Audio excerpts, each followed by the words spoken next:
El libro de Job. Es un libro muy profundo y único en la Biblia por muchas razones. La historia está ambientada en una tierra muy recóndita que está muy lejos de Israel, Uz. El personaje principal, Job, ni siquiera es israelita, y el autor, que es anónimo, ni siquiera coloca la historia en algún momento claro de la historia antigua. Sin embargo, todo esto parece intencional. Es como si el autor no quisiera que nos distrajéramos con preguntas históricas, sino más bien que nos concentremos en la historia de Job y en las preguntas que nacen de su experiencia de sufrimiento. El libro de Job tiene un diseño literario muy claro. Abre y cierra con un breve prólogo narrativo y luego un epílogo. Y la parte central del libro es densa poesía hebrea, que representa conversaciones entre Job y 4 compañeros de diálogo, llamados los amigos. Estas conversaciones concluyen con una serie de discursos poéticos dados por Dios a Job. Profundicemos y veamos cómo funciona todo junto. El prólogo nos presenta a Job. Se nos dice que él es un hombre recto e intachable, que honra a Dios. Es un tipo súper bueno. Y luego, de repente, se nos transporta al reino celestial, y Dios está en una audiencia con su equipo.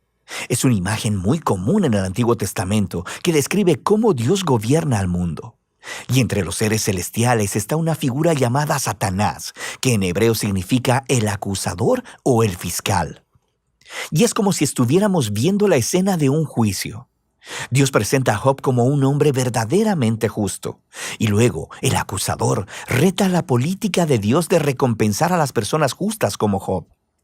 Él dice, la única razón por la que Job te obedece es porque lo bendices con prosperidad. Deja que Job sufra y entonces veremos qué tan justo es en realidad.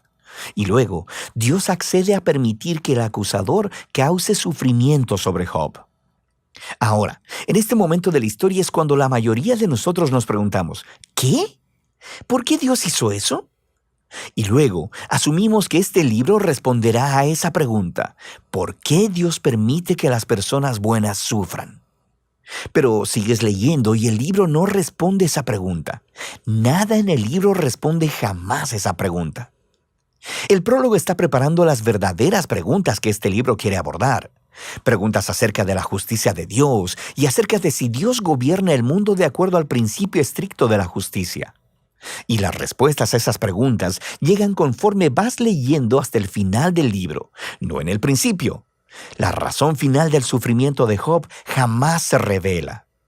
Así que el prólogo concluye con el sufriente y aturdido Job, quien es reprendido por su esposa y abordado por 3 amigos que intentarán proveerle sabiduría y consejo. Sus nombres son Elifaz el Temanita, Bildad el Suaita y Zofar el Namatita.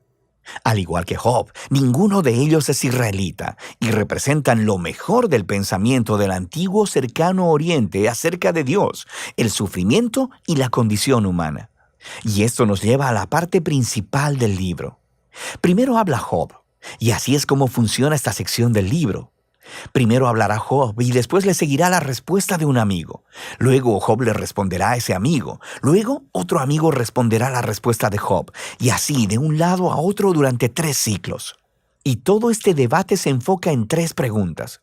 ¿Es Dios verdaderamente justo en su carácter? ¿Gobierna Dios el universo en el principio estricto de justicia? Y si es así, ¿cómo se explica entonces el sufrimiento de Job? Y como veremos, Job y los amigos están hablando desde una enorme suposición acerca de cómo la justicia de Dios debe verse en el mundo, que cada cosa que suceda en el universo debe operar de acuerdo al principio estricto de justicia. Así que si eres una persona buena y sabia y honras a Dios, te sucederán cosas buenas, Dios te recompensará. Pero si eres malvado y estúpido y haces cosas pecaminosas, te sucederán cosas malas, Dios te castigará. Ahora, el argumento constante de Job a lo largo de estos discursos es este.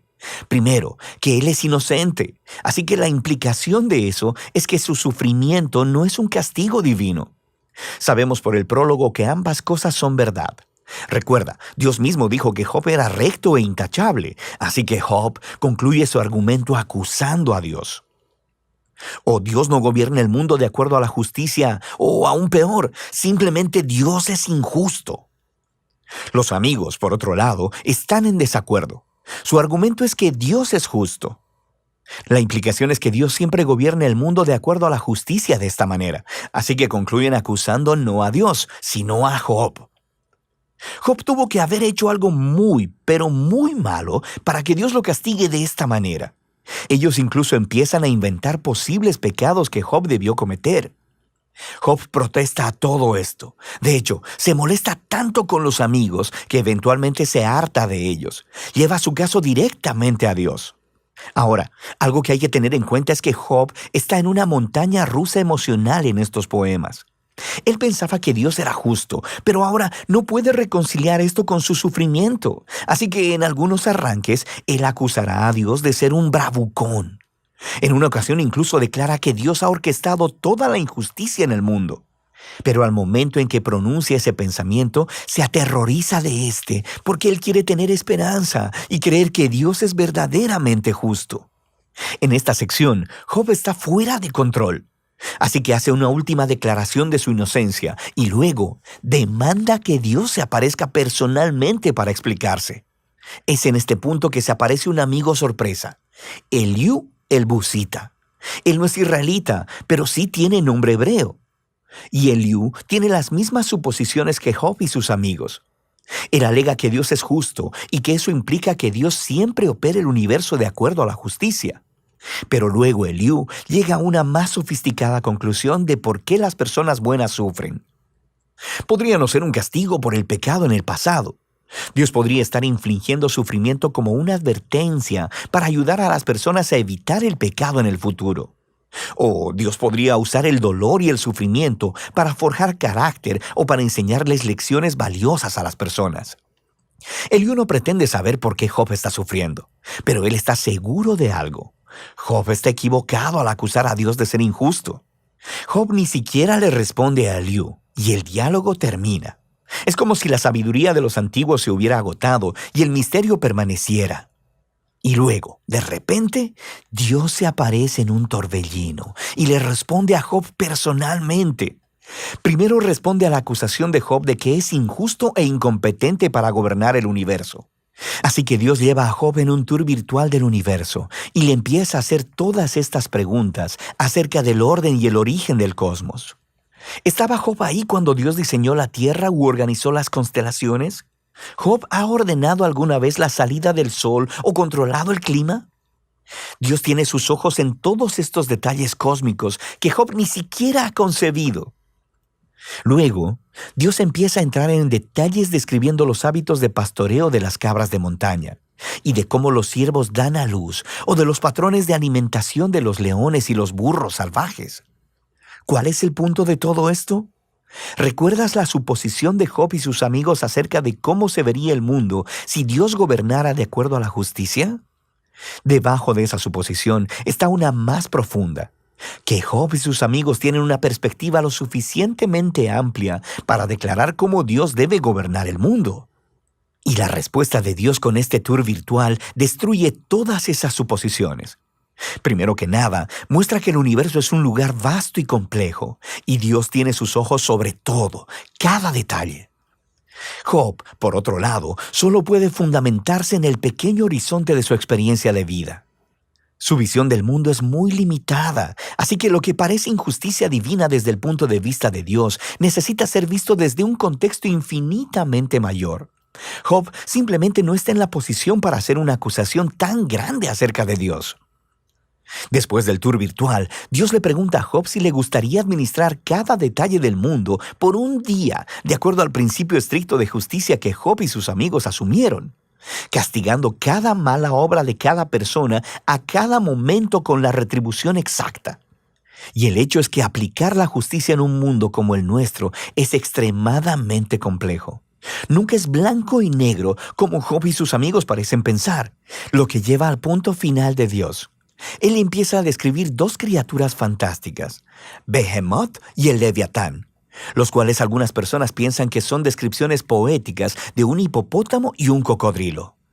Pero lo más probable es que se refieran a criaturas bien conocidas de la mitología del antiguo cercano oriente, las cuales se utilizan en otros lugares de la Biblia como símbolos del desorden y el peligro que existen en el buen mundo de Dios.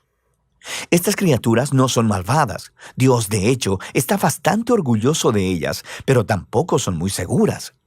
El punto es que el mundo de Dios es asombroso y muy bueno, pero no es perfecto y no siempre seguro.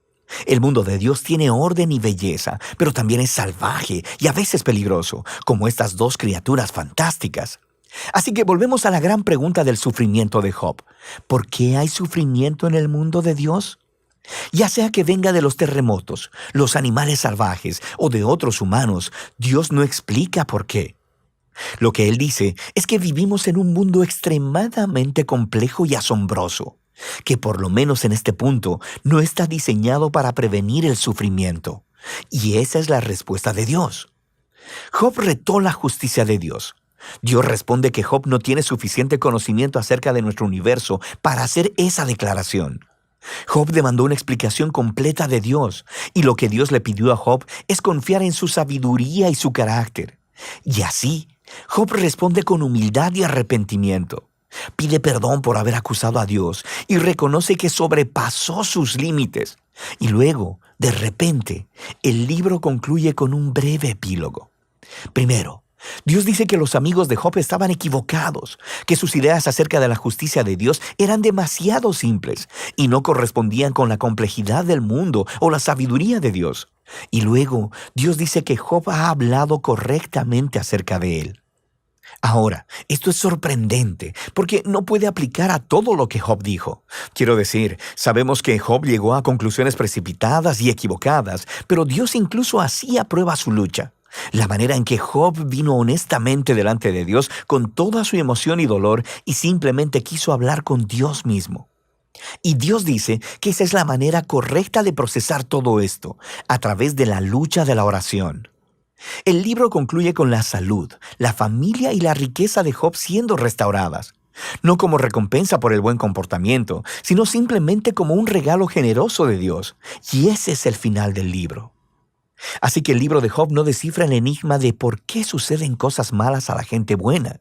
Más bien, nos invita a confiar en la sabiduría de Dios cuando nos encontramos con el sufrimiento, en lugar de tratar de comprender las razones.